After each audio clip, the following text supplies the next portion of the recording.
Hi everybody, welcome to the Stellium Astrology Podcast. I'm Stephanie James, your host, and today I have a very special guest with me. It's Steven Forrest, the astrologer, master astrologer really. You've been published, I think you've got about 20 books published that I managed to count when I was having a look. And you've got some very interesting clients who are very well known, haven't you? Am I allowed to name drop them? I only reveal somebody's name if they have revealed it publicly. It's just a question of confidentiality. Yes, yeah, but Robert Downey Jr. is one, isn't it? Yes, yeah, he was kind enough to be public and complimentary. That is mind-blowing for me because he's so super famous now, isn't he? He's like with the whole Marvel franchise enterprise, he's just like the most highly paid actor in Hollywood and very well known, isn't he? And he chose you. Yes. And he's the most profoundly intelligent man. When you speak with him, I've spoken with him several times, and it's you just know when you've got somebody on the phone whose IQ is maybe 30 points above your own. Wow. Yeah. I tell you what, I actually watched his interview on the Joe Rogan podcast, and he comes across as quite down to earth as well, surprisingly. Yes, that was my impression of him too. Yeah. He's been through many a humbling experience, and of course he's been quite public about his battles with addiction. And I think his father was teaching him how to smoke marijuana when he was 8 years old or something like that. So it's kind of a frightening story. He's the sole survivor. God bless him. That's great. Yeah. And I've had a little read around, and funny, I've been researching a talk that I'm doing. I'm doing a sort of certificate with the London School of Astrology, and I thought I'd have a look at the Book of Music horoscopes because there was an artist in there, Billy Bragg, I'm actually looking at, and as I was flicking through and having a look, I noticed that we're both published in that book. Oh, you're in there too. I haven't seen it. And not only are we both in there, we're next door neighbors. Our articles are next to each other. Fantastic. That book was a fun project. And actually, it's sort of synchronistic that you mentioned it. Frank Clifford, who put that project together, edited the book, has just contacted me. He's doing a Mountain Astrologer issue, a similar theme except movies instead of music, and he'd like me to do an article. I haven't responded to him yet, but I'm going to do great. one. I'm hoping to contribute to that one as well. Oh, fantastic. We'll be there too. Look at us. So yeah, that's really interesting little connections actually. And I really enjoyed it. I actually, when I realized you were published in there next to me, I had to go back and have a read over what you'd written. And I really, really enjoyed it. And I particularly enjoyed your quote, to quote you, to say that Neptune in Libra is romance from the waist up, and Neptune in Scorpio is romance from the waist down. It really nails it. It was when I started to do that research, it was astrology works, we both in the field because we know it is the truth of the universe, but sometimes it just knocks you out how well it works. And watching Neptune leave Libra with the crooners and true love and all of this, and enter Scorpio, it's like 56, it goes in and out, but about 1956, and suddenly there's Elvis, the pelvis. Yeah, the energy just goes south, doesn't it? Yeah, exactly. And it's so fundamental to how astrology works. It's like you get a lot of the trashy, tacky, degrading of human sexuality and rock and roll, and you also get honesty. You get realness. The kind of the high end of Scorpio, and so we kind of escape from the prison of expecting true love and romance and lived happily ever after. The basic kind of Neptunian, Venusian, delusional, happily ever after type thing. Exactly. We will live happily forever after. And, setting up that expectation is a formula for disaster. You need a little Scorpio reality in there. Absolutely. So I thought that was quite nice and fun to sort of have a look at. But today, as I mentioned in my messages, and by the way, this is the first time you're hearing me. It's not actually how I normally sound. I'm still quite, still recovering from the many ailments. But we were going to have a little conversation about evolutionary astrology, weren't we? Yeah, absolutely. My favorite subject. I'm so glad it's your favorite subject. It's an area that I must admit I haven't really done any research into. I know people who've talked about it and they've told me little bits and bobs, and I found it very intriguing. But when you're on a journey of learning and you happen to find yourself on one path, you tend to continue sort of unfolding or unpacking that box until you can move on to something new. But now I'm doing a podcast, I can talk about absolutely everything and anything.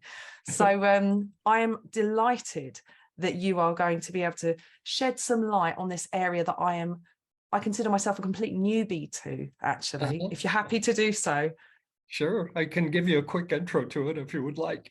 We could call it a crash course.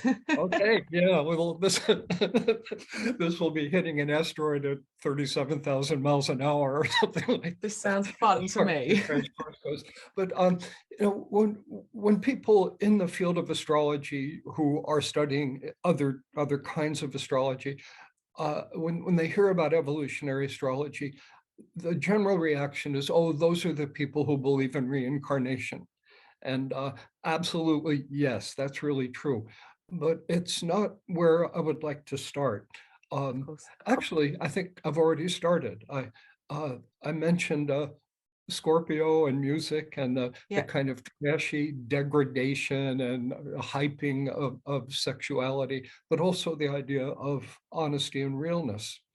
So if we're doing the simplest kind of sun sign astrology, one of the first things we learn is Scorpios are sexy, but never trust one.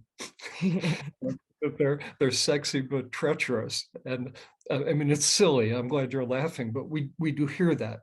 And sure enough, if we make a scientific inventory of our experience, we'll see there's no shortage of really sexy, really treacherous Scorpios, and everybody's got a story of falling in love with a Scorpio and getting their heart broken and so on. So it's silly, but there's truth in it.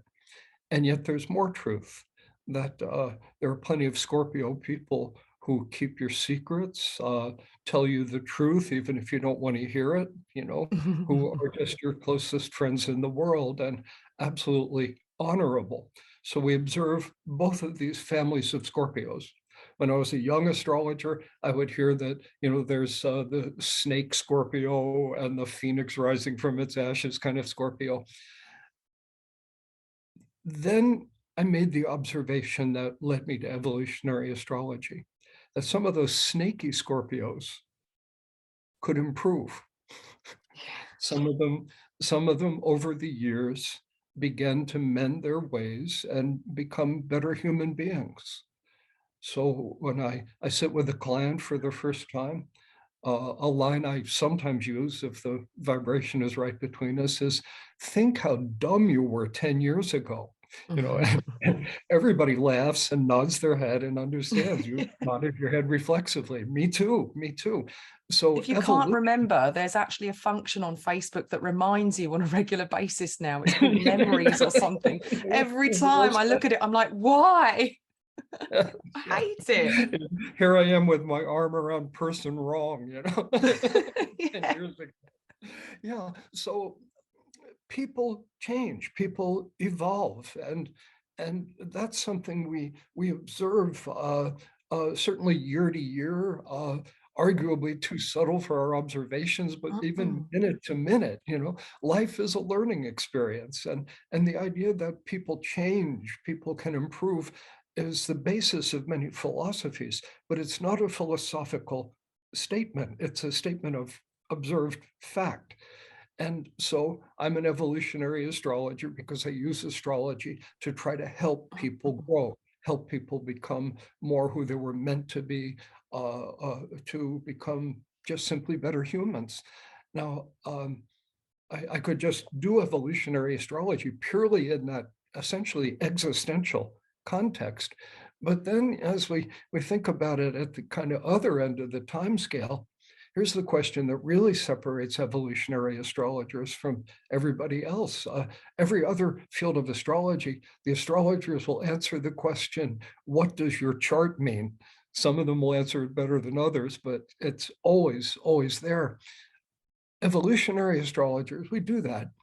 But we also ask the question, why do you have the chart that you have? Not what does it mean, but why do you have it? Now, there are two possible answers to that question.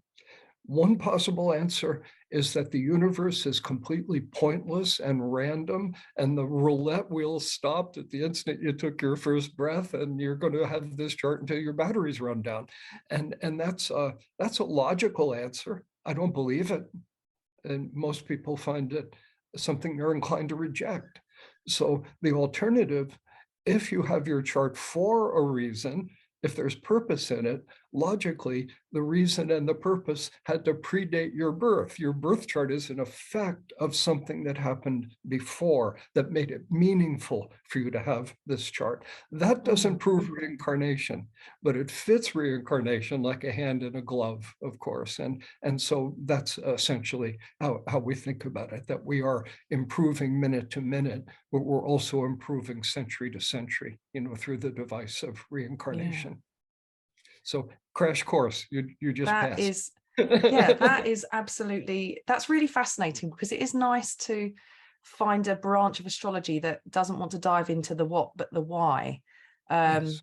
I have a Jupiter-Uranus conjunction in Sagittarius, so that really enjoys the big whys. Yes, And yeah, exactly. I'd sat in on a class with an astrologer called Richard Swatton, who teaches for the LSA, and he actually talked about, it's almost like a kind of what came first, the chicken or the egg, your moon sign, you're born into your moon sign, but it's such a subconscious kind of connection with the mother from early on. It's almost like you were coaxed into that moon sign as opposed to it just happening, Yes, and that just fascinated me, that idea. So it must be an evolutionary idea. yeah, it would fit into it from a just present tense existential framework. It's the chicken and the egg. It's really impossible to sort it out, which came Yeah. first. But from the evolutionary point of view, the answer is pretty clear, that a pre-existing condition in your soul prior to incarnation draws you to take birth at a certain moment. So the conditions on the mental plane, so to speak, at the soul level were there first. Yeah, I've just literally watched a TV show on Netflix. I've only seen the first 2 episodes. I think it's called Surviving Death. I don't know if you've heard of Oh, it. yeah. It's brilliant. Literally mind-blowing. And I'm really, really interested in the idea of near-death experience, out-of-body experience, reincarnation, all of those kind of things. I feel like they're very tied up, because it goes beyond now. It goes beyond this physical realm, and it takes you to this place where everything's connected. And it's almost as though, if you've ever seen a medium, I have, and I've seen some very good ones. It's almost as though it's like a waiting room up there. And, Yes. there's people sort of hanging around waiting to see people, or coming and going. And, whether or not this is something you can really wholeheartedly throw yourself into as a belief system, or if you just like to play with ideas, there certainly seems like there's something to it. And that TV show Surviving Death makes a really good case for it. It really, really does. It's one of my favorite subjects. The common view, the kind of mainstream view, probably in Britain, certainly here in the US, about all that woo-woo stuff, reincarnation, survival of death, well, I've pretty much said it, that is woo-woo stuff, people who are a little weak in the head, perhaps they comfort themselves with these fantastical beliefs for which there is no evidence. And when you die, you rot, and you should be brave enough to face that fact, and life has no meaning. And this is science, I'm smiling, but that is sort of the mainstream definition of common sense in 21st century digital civilization. And yet there is an absolutely massive body of evidence to the contrary. Surviving Death is one illustration where, people people die and come back from being dead. They're technically dead, and they come back and they know all sorts of things they have no way of knowing. Like one of the Fascinating. stories. So why are there sneakers hanging on a ledge 6 stories up above the west wall of the hospital where I lay dying? And it's like, Yeah. what? And they go and check, and they're sneakers. The person was out of the body. And it's like anecdote after anecdote after anecdote. You hear one and you think, well, cool. You hear 20 of them, and oh my God. Here in America, in the state of Virginia, some years ago, there was a professor at the University of Virginia, Ian Stevenson, who got interested in kids remembering past lives. There's Oh, I love that too. It's fascinating. And it's like between the age of, it's nothing hard about this, but maybe age of 3 and age of 7. It's like they're old enough to speak, but not old enough to have been totally conditioned by consensual reality. And oh yeah, my name was Joe, and I was married to Ethel, and we lived in this village, and really specific stuff. And goes back and researches it. Yeah, there was a guy named Joe who was married to Ethel. It's bonkers, isn't it? I when I went to India back in 2018, I went to the conference out there. Maurice Fernandez did a talk on reincarnation, and the case he made was just, I was riveted. It was like goosebumps, riveted. I've watched it again and again on YouTube, and I just think it just makes such a great case for, because you can look at the chart and you can say how, as far as this child was, I think that he cast the chart for the child and said, if he was reincarnated, how do you think his soul, like, how do you think the person passed away previously? Or I can't remember now, but it was just such a fascinating talk. And I've mentioned it so many times on this podcast. I've put links to the YouTube video.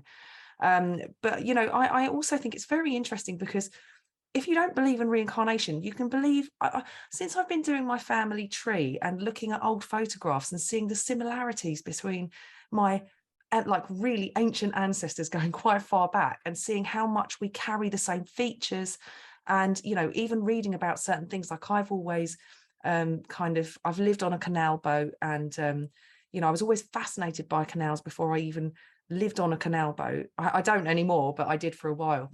And then it turns out that some of my ancestors were lock masters on canals. They were sailors. It was all like, this, it was just very, I don't know, it's so weird for me to read this stuff. And I think that one of my great grandfathers passed away in a hurricane between, I think it was in the Irish Channel. And at the time of finding that out, I felt emotional, from it, almost like it had just happened. And there's such a connection to our past and to the people that we have incarnated from, essentially, like our physical bodies through this very earthly realm. Where the soul comes from, I don't know, but that actual physical connection, that DNA that we carry through, there's something about evolutionary magic that's carried through that, in my opinion, anyway. I find it fascinating. Me too. Here's the sort of mind bomb, so to speak, based on what you just said. Maybe you were your great grandfather. Yeah, it's possible. Absolutely. It's possible. It's an important point, because a little while ago I was saying, once we accept that life is meaningful, we need prior causes to explain why we have a birth chart. That fits with reincarnation, but it also fits with genetics and deoxyribonucleic acid, and so in totally practical terms, it's like maybe you were your great grandfather working the locks, or maybe he lives on inside you in genetic form. Yeah. Either way, somebody back there in history working the locks who kind of is you and still isn't quite you, lives on inside you. And we come down to the fact that whether we're thinking about genetics or reincarnation, we're really dealing with almost exactly the same kinds of questions, that the past has a hold on us. I'd add one more point that's really the corker on this one. Here's a statement I've never heard anybody argue with. It's really heavy. Karma to be somebody's kid. It's really heavy karma to be somebody's mom or somebody's dad. I mean, everybody again nods their heads right away. And so heavy karma, suggesting reincarnation. Well, I think there's something real about that we wouldn't be somebody's mother or somebody's kid unless there was karma between us. And the reason I'm saying this is that therefore the line of lifetimes in the reincarnational framework runs at least somewhat parallel to your genetic line. Simply because of the reality of the karma of family connections. So the two might often not even be different from each other. It's so in keeping with where my mind's been lately, because I've become a mum in the past 15 months. Prior to that, thank you. But actually, I feel like I became a mum the moment that I knew I was pregnant. And a million things go through your head. And I tried my best not to look at his birth chart. I was like, I'm not going to look at it for months. And then I got to day 2 and had a peek. It's like the thing that really confused and upset me, if I'm really honest, was the fact that I have a Scorpio moon and he also has a Scorpio moon. And I was like, wow, okay, that wasn't what I was expecting. I feel bad for you now. And all I could do was say to myself, why is this meaningful? I could sit there and go, oh no, here's the negative aspects and here's, the things that I found hard about having a Scorpio moon. But actually I thought, but what's the meaning behind my baby having the same moon sign as me? Because it wouldn't have happened if it wasn't meant to be for a reason. Yes. And I've done a lot of thinking around this, and I can't help but feel like it's going to reflect my lunar nature back to me. And it's also going to help me to understand that perhaps some of the unconscious or subconscious knee-jerk reactions and some of the unrecognized complications with my own relationship with my mother have to be acknowledged and resolved in order for me to transcend and create a happier, more functional human being, or at least assist him in perhaps having a better experience than I did. Not that I had a bad experience and my mum was wonderful, but we're all human.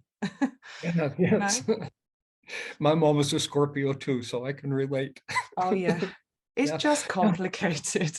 It is complicated, but it's clearly you've come here to support each other in a Scorpio way. I mean, it's almost a cliche, but yes, absolutely. So I want to make up a future story, and it will be from a Scorpio point of view. The story I'm about to tell is a very positive story, although I like that. Well, me too. But I think most of the other moon signs would think, well, that's not a positive story. Okay. So I'm preparing myself. Here it comes. It will be a positive story, and you'll understand. But plausibly, it's a little boy, right? You have a son, So let's assume heterosexuality. Roll of the dice with that. But so he's 16 years old, and he's had his first heartbreak, and you know what teenage romance, when it goes off the cliff, what that feels. There is no agony worse than being 16 years old and true love didn't work out for you. So he's in this absolutely miserable state of heartbreak. And he says to you, you're intimate, you can talk to each other. And he says, Mom, I want to be dead. See, that's a very Scorpio statement, very heavy statement. One I've probably thrown about quite a few times in my past. Yeah, exactly. Well, let me finish the story. I'm not to the point yet. And that is the social conditioning, like what you're supposed to say, is, oh, it will be okay. Don't think like that. That's a terrible thought. That's what is framed as supportive, in the modern world. But here in my story, you do a lot better than that. He says, Mom, I want to be dead. And you say, I don't blame you. I can totally understand that. Exactly, exactly. You can understand it because you have a Scorpio moon. And Yeah. so here's the point. You're not frightened by his strong emotion. You join him Ah, in the strong emotion. Now, that is part of the soul contract between the two of you. That is one reason he has become your son, that you can support him in that Scorpio moon. I open with the cliche, mutual support, but in the story, we come to an illustration of what that actually means. He's counting on you to be able to go to those extreme places with him when he needs to, and not shame him for it. yeah. And absolutely, I love that. You predicted it. Yeah, And yeah. it's Watch, true. wait for it to happen. That is Something beautiful. like that will happen. Yeah. Yeah. And that's nice because, you know, I see with a lot of people, like a friend of mine, her daughter was born on her birthday. You know, I see so much really interesting synastry between mother and child. Yes. And, you know, I've really it really develops your, I'm not excluding anybody who hasn't had children. You know, all I'm saying is that when you become a parent, it's a whole new dimension of life, so you grow through that experience, but it doesn't mean that you can't develop and move forward if you don't have children. There are other ways in which you can, you know, expand your experience, like having pets, for example. And by the way, I was subscribed to your mailing list when you did you do rectifying your cat's birth chart or something? I think you Yes. wrote about that. Yes. And I loved Got that because many. I'd adopted some cats not long before, and I didn't have their birth chart, but I got the chart of the moment we signed the contract for them. And what I happened to notice was that they were dropped off to the rescue centre on my birthday, not the year, but the, you know, the actual my birthday that year. So I was reading your article with fascination and thinking, you know, like before I had babies, they were my babies, you know. Yes. Um, and you can develop through that. So I'm not limiting people who don't have children or never plan to. But there is you know, looking into family connections is a very interesting way to explore astrology.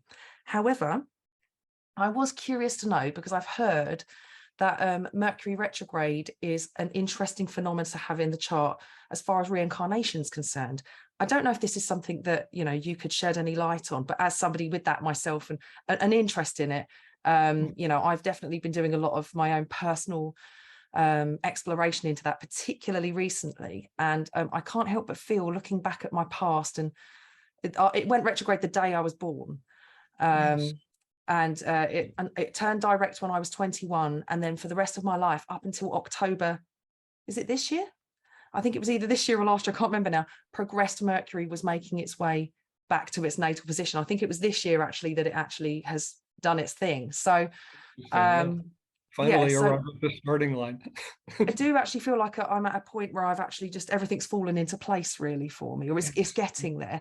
And I can't help but feel like everything that I did, particularly when it was retrograde, was all Yeah. stuff that was like really mucky, meeting people that were not particularly good for me, learning lots of really tough lessons type stuff. And it just feels poignant in an evolutionary sense, actually. Yeah, absolutely. So I respond to that, starting off with the idea that there would be, if I speak of evolutionary astrology, there would be some people who would be dismissive and say, no, you should live in the present, live for the future, don't be hung up on the past. That's a reasonable thing to say. Yeah. And there are other people who would say, no, you can't live fully in the present until you resolve the ghosts of the past. So don't pretend you can just walk away from it. And that's another reasonable thing to say. Now, these two schools of thought, they might argue with each other. They probably would. That's characteristic of stupid people. They can't see the other side of an argument. Yeah. Both of these statements are true. But so the next step is that for some people, living in the present, living forward, that's the right answer. And for some people, the other answer, you've got to deal with the past. Okay, well, retrograde planets are dealing with the past. They're going back into earlier degrees. And so the Mm. signature of retrograde energy in a birth chart tells us that in that argument, which side of it is the right side for you.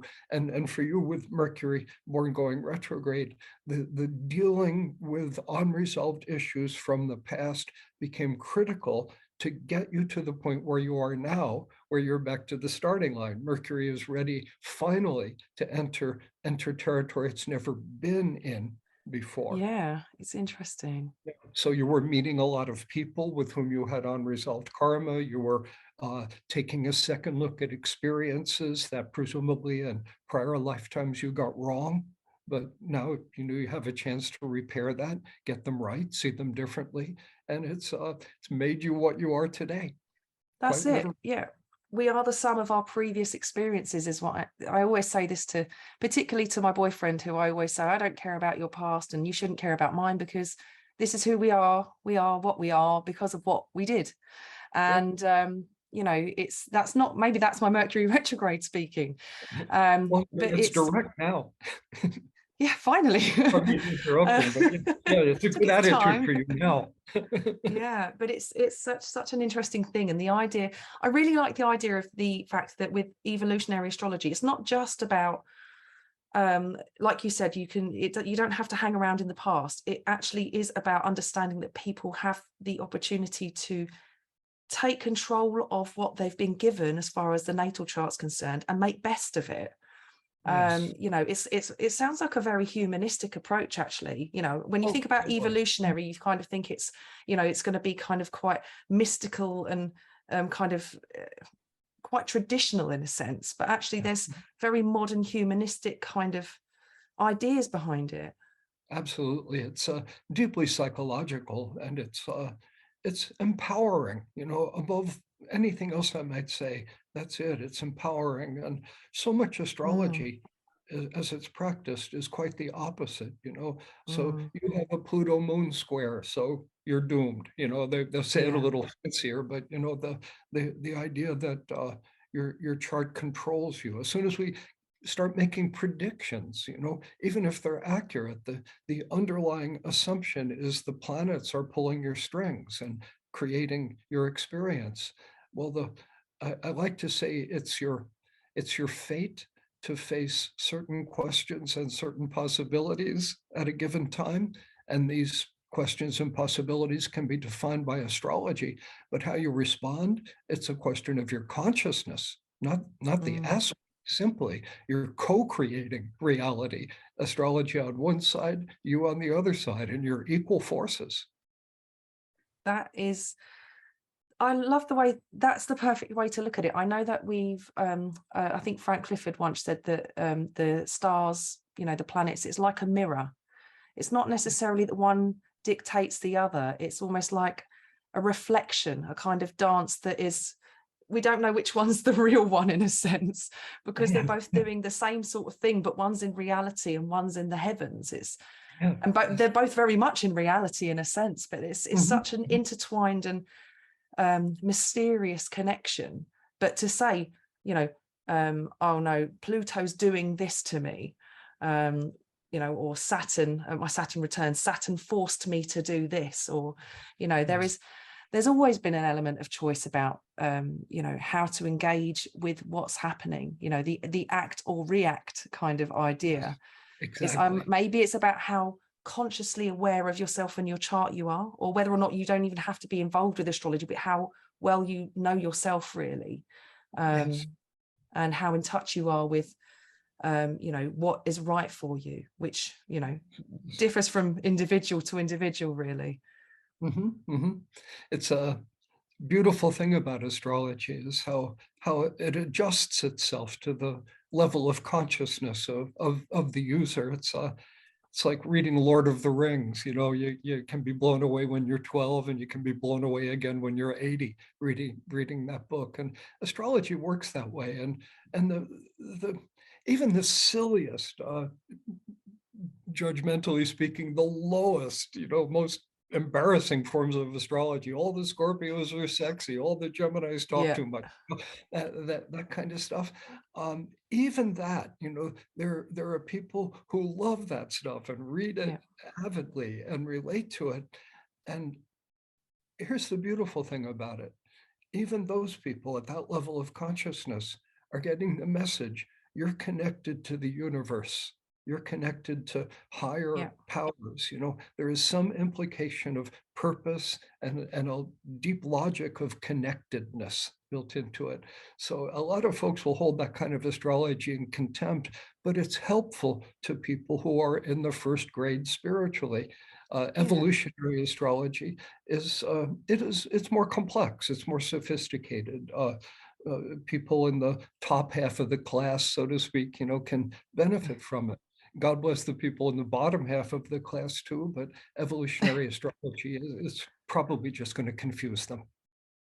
Speaking of classes, you actually set up your own evolutionary astrology school, didn't you?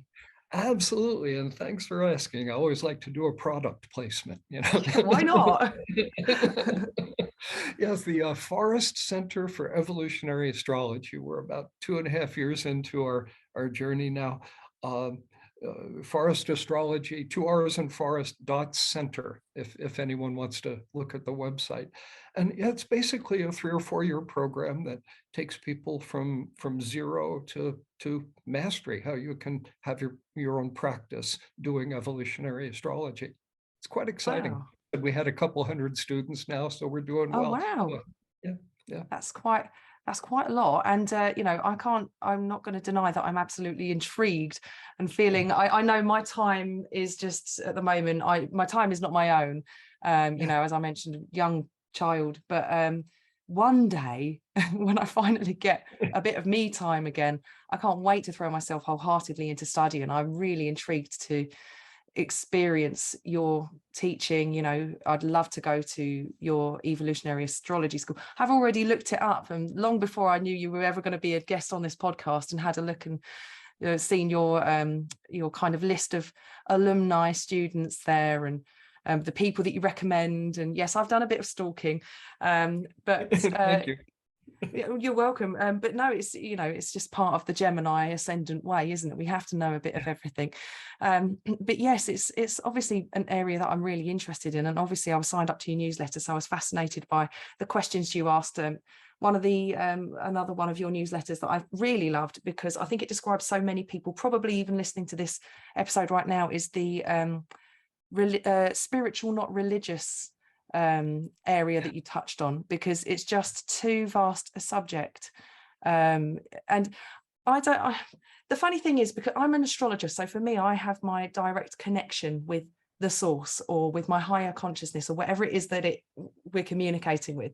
But I would say that I'm not particularly bothered about having a middleman. However, somebody that consults an astrologer engages in having a middleman through the astrologer.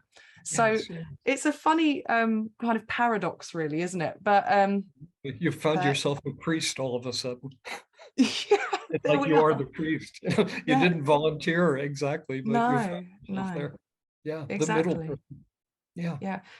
But the whole idea behind the is astrology a religion? As far as evolution is concerned and reincarnation, where does that stand as far as religion's concerned? Because in some religions, I think Hinduism, that is a really huge part of it, isn't it? Yes, absolutely.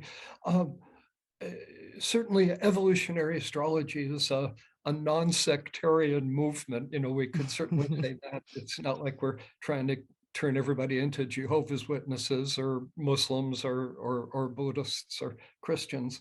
But there is a set of essentially theological assumptions behind it, that you're an ancient soul, that we've evolved through many lifetimes, that the purpose of life is the evolution of consciousness. Those are philosophical assertions. We could, in the broad sense, say they're religious assertions. And so I wouldn't make a strong argument that evolutionary astrology is not a religion. I think I'd be in a very weak position if I were to attempt that argument. But we convert people. I almost said we don't force beliefs on people. I guess that's true. We don't force them, but the implication of reincarnation, life as a purpose, things happen for reasons. That's anybody who doesn't like those ideas will not be happy in the context of evolutionary astrology. It's funny you say that, because when the first time I kind of for me as a student of astrology, that those beams crossed. And I was sitting in a class and, you know, someone said something about reincarnation. I thought, oh, I don't know how I feel about that. And even though, like, for years and years, I've toyed with the idea and, oh, is it a thing? And, do you know, like past lives. And I've always pondered it. But when it was presented to me like that, I thought, oh, what am I getting into? But, you know, actually through, you know, anybody who's listening who also feels this way, you know, trust me, when the idea is presented to you initially and it's not something that you kind of born with a sense of comfort or ease with, maybe it's through the environment or, like, you know, the way you've been brought up and what you've been told is right or wrong. But, you know, if you are able to kind of look at things from, you know, the removed perspective, and in the same way that when I talk about politics or politicians or Trump, for example, which is so triggering for so many people, but actually I like to just look at the chart and watch what he's doing and talk about that. It doesn't mean I feel any way about him.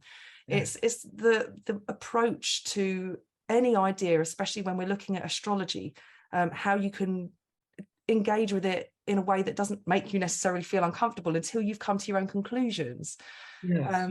But it was a weird idea for me at first, but the more I look at it and the more I engage with it, and like I said, the more I've done my family tree and the more I've looked at Mercury retrograde and Chiron, actually, the more I kind of like the idea of it. You know, well, there's stuff to like about it, but there's stuff to also think, well, what did I have to come back and do, or what is there to resolve here and why, you know? Yes, exactly. It gives a sense of purpose to life, you know, and it's almost back for a moment to the religion question, you know, just briefly, because it's pertinent here. Religion, generally speaking, asks you to accept certain things on faith. You know, it's like you need to believe this if you want to be part of our club. Astrology isn't like that. With astrology, it's like we have evidence for what we're talking about. You know, you can see astrology working. You're connected to the universe, you know, you're one with everything. That sounds nice, but here, you know, Neptune is going to transit through a square to your ascendant, and here are the kinds of things that will be arising in your life. Here are the possibilities, get it right, get it wrong. And sure enough, Neptune squares your ascendant, and boom, all that stuff happens. And so there's no need for faith. There's only a need for observation. And you might say with Neptune square your ascendant, you might have a bit of a crisis of faith at that time anyway. Yeah, exactly. And you might need a crisis in faith. You know, as the Zen Buddhists have a wonderful saying that religion is a finger pointing at the moon. And it's a beautiful, beautiful line that, and then of course it's almost like a joke, because you can imagine all the religious people staring at the finger, you know, when the teacher is like, no, the moon, that's what we're talking about. That reminds me of the Bruce Lee quote. I can't remember what it is, but it's something like, don't think, feel, if you focus on the finger, you'll miss all the heavenly glory, or something like that. I can't remember, but he's talking about looking at the moon. I'll have to try and find it and send it to you if I find it. I'd love to hear it. Yeah, I'm a library of quotes. I use them all the time. That sounds like a really good one. I'm a library of quotes that cannot remember them and says them all wrong, and then has to post them at the bottom of the podcast episode with an apology. So I've absolutely butchered that one, but I will send it to you. Yeah, please do. Please do. I'm quite open to stealing everything from everybody. Absolutely. Why not? Yeah, so I'm aware that you know, we're creeping towards the you know, the close of our conversation. We've got a bit more time, so I was just curious to know, you know, what initially drew you into evolutionary astrology. You know, what prompted your interest in that area? Well, what got me into astrology itself in the first place was looking through telescopes. I was avid amateur astronomer as a kid. One of my first childhood memories was wanting Santa Claus to bring me a telescope. And I was so little, I couldn't articulate that I wanted an astronomical telescope. So Santa Claus brought me a little spyglass, you know. Oh. And it was kind of disappointing. But eventually, by the time I was 12, I was looking through telescopes and knew the constellations and so on. And the sense of absolute awe and wonder that you get looking at the heavens through a telescope changed my life. This is where I may sound weird. I hope I don't get too weird for you, but I don't think I will. No, I highly doubt it. Yes, looking at like the Andromeda Galaxy or the Great Nebula in Orion, that's nursery of stars and planets. I had the feeling that I was looking at something alive. I had the same feeling that I get looking into the eyes of my sweetheart, Michelle, for example, that there is a consciousness there in her, in you, and me, obviously, but also a quality of consciousness that was implicit in the universe. And the science books I was reading did not address that issue. It was all atoms and molecules and so on, which is important knowledge and a great accomplishment. But the notion that there was a resonance, just as there would be between two humans, but a resonance between my own consciousness and this larger consciousness, I guess in churches they call it God. Why not? Why not? But there it was before my eyes. It wasn't something abstract. And that it took me a while to be articulate about this, but at the tender age of 12, that feeling arising in me, and it led me to wonder, has anyone else felt this? Has anyone else felt meaning in the heavens? And of course, the next line is duh. And the newspaper, and you're a Capricorn, and so and obviously it was crude, but it was the human effort to make sense of this awe that the heavens create. Yeah. That is just speaks to my soul, that story. Absolutely. I, as a previous owner of a telescope that unfortunately got sunk on a boat, on a canal boat during my ex-boyfriend's Neptune transit. Here's a story. I know. But I also feel and felt, I didn't have a telescope as a child, always wanted one. But I remember being in my back garden, and I was lucky enough to live next to a giant kind of allotment meadow type thing. So even though I was in the city or suburbs, the light pollution was still not that great, but it was better where I was than anywhere else. And I remember just standing in the garden, staring up at the stars and the moon, and just feeling like it was staring right back at me. Yes. And just being in awe of just my insignificance, even then at that really young age, just understanding this kind of magnitude that I couldn't articulate. And I wanted to study astronomy, and the college that ran the course only had one person interested, which was me.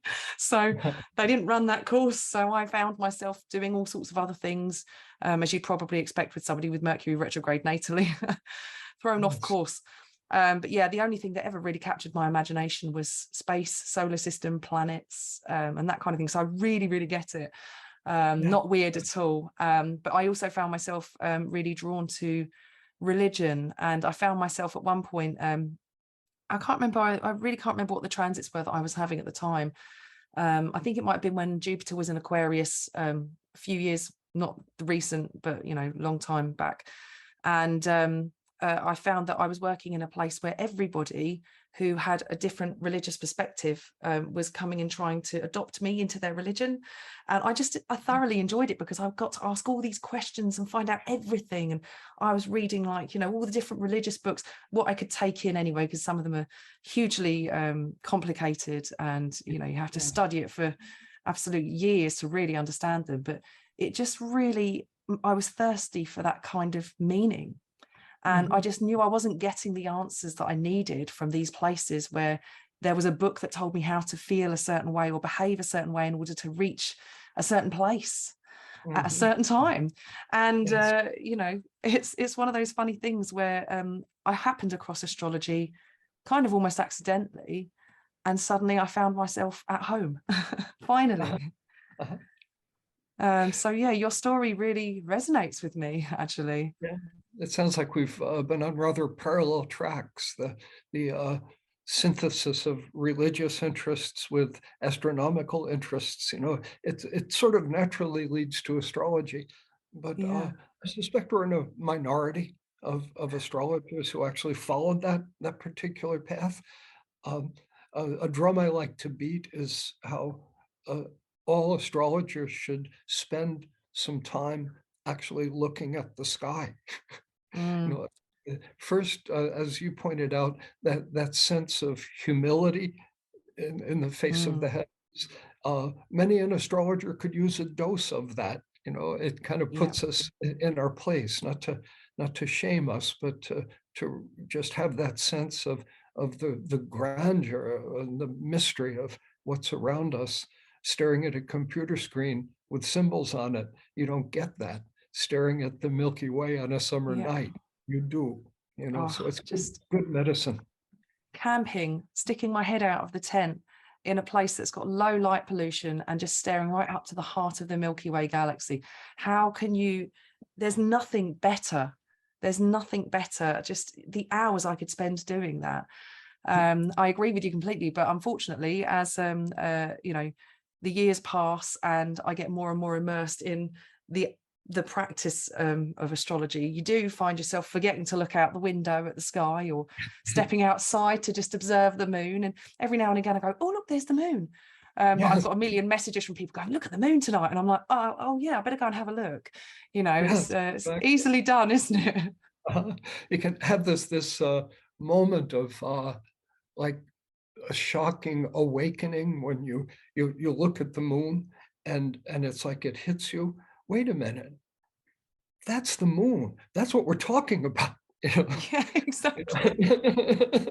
Yeah, and to It's just not further confuse eccentric. things, it's not, you know, the zodiac's completely different for astronomers than it is for astrologers if you're using tropical. So then, you know, there's that added confusion that, you know, there's all these rumors that go around that the star sign's wrong, and, you know, all of this Oh, yeah. madness that, you know, that seems to come around every, I don't know, couple of years, and people go, oh my gosh, my star sign's wrong. Have you heard about this? Yeah. Yes, exactly. I thought I was a Virgo, but I'm really a Leo. You know? Yeah, exactly. Just crazy, isn't it?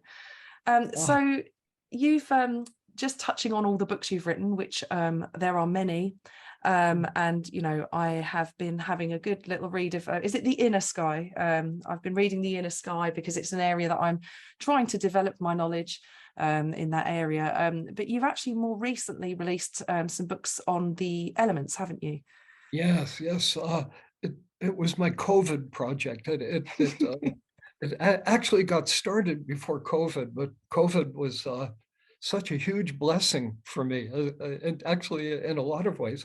Uh, but it gave me a lot of time because Yeah. I stopped doing face-to-face astrological consultations.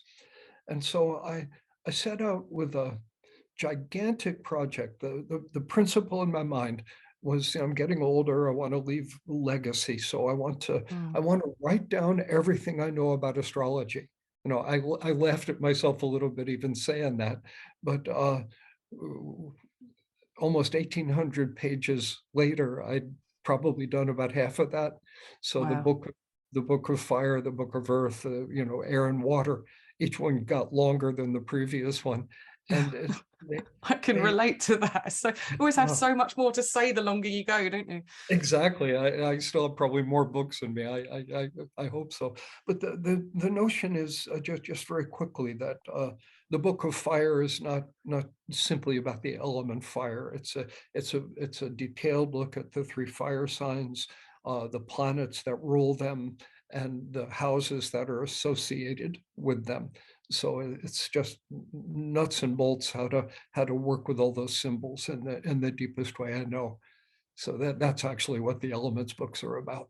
And that sounds like it would be right up the street of the people, not everybody listening to this podcast who considers themselves to be more advanced, though I have always been somebody who says, you can never do too much of the basics. I really, really believe it. And for me, when we break it right back down, we go back down to the elements and the modes. And I just feel like those are so key in interpretation. It's so easy to just skip ahead and think that you don't need to take that into consideration, but it's so key to the core of, you know, the reactions and the way we interact with our environment. So beginners listening here who have already listened to my episodes in those areas, you know, I think they'd be very interested to read those books. And the more advanced listeners, I think, you know, I don't think it can hurt to go back and revisit that area again, because, you know, it's just, I don't know, maybe it's just me and being very fixed and going over stuff over and over, but I don't think it can hurt your interpretation skills. Yeah, oh, absolutely. And then there's the question of there are people who just find astrology fascinating and want to learn about it out of curiosity for personal reasons, and they'll often get very deep into theory and subtleties and complexities, and bless them all. I have no problem with that. And then there are people whose orientation is towards counseling, towards helping other human beings with astrology. That's where my heart is. You go to an astrology conference, and you might very well hear somebody offering an erudite talk about the converse progressions of the vertex, you know, to asteroid midpoints or something like that. And it can be real, you know, there's some authenticity to it. But you know, if I'm sitting with a client and I'm talking about their converse, you know, progressions of the vertex, but I forgot to mention transiting Saturn conjunct their sun. I've made a mistake, you know, and so the basics are the fundamentals. They're the heart of the matter. And in the counseling room, if you've got an hour or 2 hours with a client, there's not enough time to get beyond the basics, in my experience, because the basics are rich and deep enough that to do them justice takes that long. So 90% of what I might know about a chart, I never say, you know, I never get to it, because first things first, I want to help the person in the maximum way. So theory and practice, there are different values. And I definitely think that having those books will probably help the listener, the student astrologer, the professional astrologer along as well, among many of your other books as well. I mean, there's just such a wealth of information there. So I'll put a link to those, you know, so that anybody who's listening who would be interested to have a little browse, they can do. Do you want to share any, you know, like your website, for example, or anything about your current projects that people need to know about? Sure. Well, I've mentioned my school, you know, forrestastrology.center, my website, forrestastrology.com, so you can keep up with everything I'm up to with that. I guess the last thing I want to say, I've enjoyed this conversation tremendously, so I want to thank my colleague, Ann Whitaker, without whom I would not know about you, and you maybe wouldn't know about me. So, you know, we've made this connection because of her, and she wrote her wonderful book, Postcards to the Future, and I've really enjoyed reading it. I don't know her personally, except I feel like I do. We've become kind of friends. I feel the same about Anne, actually, and I'm very grateful to her for giving you a nudge and speaking so highly of me to you. I thought that was very kind of her.